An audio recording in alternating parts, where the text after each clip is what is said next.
Assalamualaikum warahmatullahi wabarakatuh.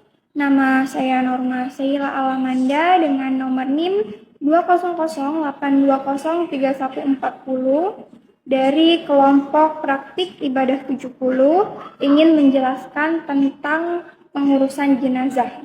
Untuk materi yang pertama, saya akan membahas tata cara pengurusan jenazah. Menjelang kematian, setiap manusia mengalami sakaratul maut.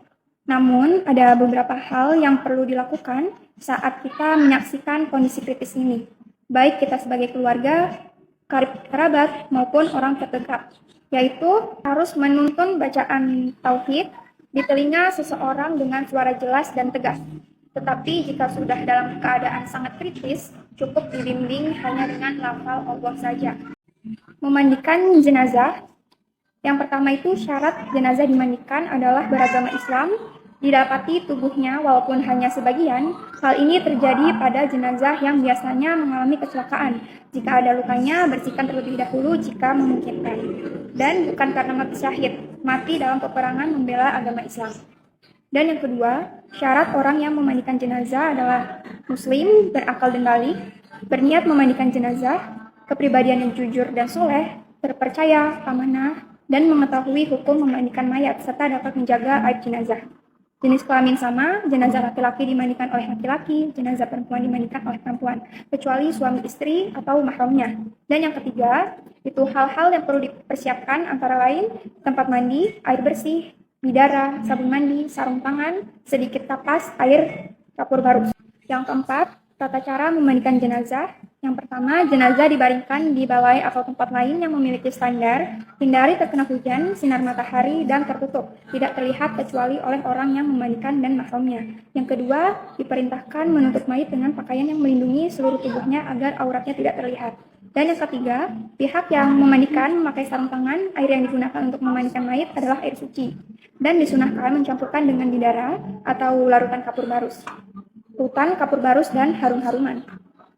Dan yang selanjutnya itu menyiram air ke seluruh badan secara merata, dari kepala sampai ke kaki, disunahkan 3 kali atau lebih, dengan mendahulukan anggota badan sebelah kanan, lalu ke sebelah kiri. Dan yang selanjutnya itu membersihkan giginya, lubang hidung, lubang telinga, celah ketiaknya, celah jari tangan, dan kaki serta rambutnya. Dan selanjutnya itu membersihkan kotoran dan najis yang melekat pada anggota badan, khususnya di bagian perut dengan cara menekan bagian bawah perut, dan bersamaan dengan itu angkatlah sedikit bagian kepala dan badan, sehingga kotoran ada di dalamnya itu dapat keluar. Dan yang selanjutnya mewudukan jenazah sebagaimana wudhu akan sholat setelah semuanya bersih. Dan yang terakhir itu disirami dengan larutan kapur barus dan harum-haruman.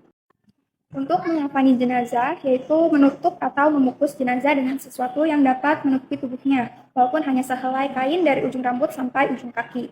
Terus, kain kafan yang dipergunakan hendaklah berwarna putih dan diberikan wewangian. Batas minimal mengkafani jenazah, baik laki-laki maupun perempuan, adalah selembar kain yang dapat menutupi seluruh tubuh jenazah. Sedangkan batas sempurna bagi jenazah laki-laki adalah 3 lapis kain, dan sementara untuk jenazah perempuan adalah 5 lapis terdiri dari 2 lapis kain kafan, ditambah kerudung, baju kurung, dan kain. Dan sebelum kain kafan digunakan untuk membungkus atau mengkafani jenazah, kain kafan hendaknya diberi wewangian terlebih dahulu, tidak berlebih-lebihan dalam mengkafani jenazah. Dan yang kedua, beberapa hal yang perlu diperhatikan dalam mengkafani jenazah, yaitu kain kafan diperoleh dengan cara yang halal, yakni dari harta peninggalan jenazah, ahli waris, atau diambil dari baitul mal jika tersedia, atau dibebankan kepada orang Islam yang mampu. Dan yang kedua itu, kain kafan hendaknya bersih, berwarna putih dan sederhana, tidak terlalu mahal dan tidak terlalu murah. Untuk cara mengkafani jenazah laki-laki, yaitu yang pertama, bentangkan kain kafan sehelai demi sehelai, yang paling bawah lebih lebar dan luas, serta setiap lapisan diberi kapur barus. Dan yang kedua itu, angkatlah jenazah dalam keadaan tertutup dengan kain dan letakkan di atas kain memanjang lalu ditaburi wewangian. Dan yang ketiga, tutuplah lubang hidung, telinga, mulut, kubul, dan dubur yang mungkin masih mengeluarkan kotoran dengan kapas. Dan yang selanjutnya itu selimutkan kain kafan sebelah kanan yang paling atas, kemudian ujung lembar sebelah kiri. Selanjutnya lakukan seperti sebelumnya, selembar demi selembar dengan cara yang lembut. Dan yang selanjutnya ikatlah dengan tali yang sudah disiapkan sebelumnya di bawah kain kafan 3 atau 5 ikatan. Untuk jenazah perempuan, kain kafan untuk jenazah perempuan itu terdiri dari 5 jenis lembar kain. Yang pertama, lembar 1 untuk menutupi seluruh badan, yang kedua untuk kerudung kepala, ketiga untuk baju kurung, dan keempat menutup pinggang hingga kaki, dan yang terakhir itu untuk menutup pinggul dan paha. Untuk tata cara mengkafani jenazah perempuan, yang pertama itu susun kain kafan yang sudah dipotong-potong untuk masing-masing bagian dan dengan tertib. Lalu angkatlah jenazah dalam keadaan tertutup dengan kain dan letakkan di atas kain kafan sejajar, serta taburi dengan wangi-wangian atau dengan kapur barus. Yang selanjutnya, tutuplah lubang-lubang yang mungkin masih mengeluarkan kotoran dengan kapas. Tutupkan kain pembungkus pada kedua pahanya, pakai kain sarung juga baju kurung, pakai rambutnya itu dirapihkan, lalu julurkan ke belakang. Pakaian itu harus pakai kerudung juga. Dan yang selanjutnya itu membungkus dengan lembar kain terakhir dengan cara menemukan kedua ujung kain kiri dan kanan lalu digulung ke dalam. Dan yang terakhir itu ikat dengan tali pengikat yang telah disiapkan.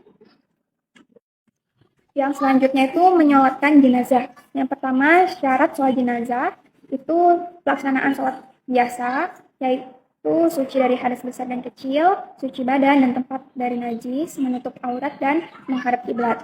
Dan yang kedua itu jika jenazah laki-laki, posisi imam berdiri sejajar dengan kepalanya. Sebaliknya, jika jenazah perempuan, posisi berdirinya sejajar dengan perutnya.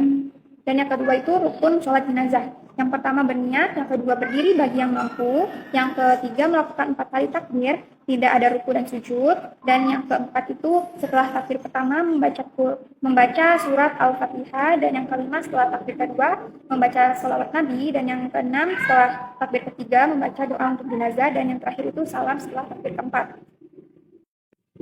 Untuk yang selanjutnya itu menguburkan. Waktu menguburkan jenazah boleh kapan saja. Namun ada 3 waktunya sebaiknya hindari, yaitu matahari baru saja terbit, itu harus tunggu sampai meninggi. Dan matahari saat berada di tengah-tengah, saat panas terik yang menyengat, itu harus ditunggu sampai condong ke barat. Dan yang terakhir itu saat matahari hampir terbenam, hingga ditunggu hingga ia terbit sempurna. Sekian materi tentang jenazah yang bisa saya sampaikan. Kurang lebihnya mohon maaf. Wabillahi taufiq wal hidayah. Wassalamualaikum warahmatullahi wabarakatuh.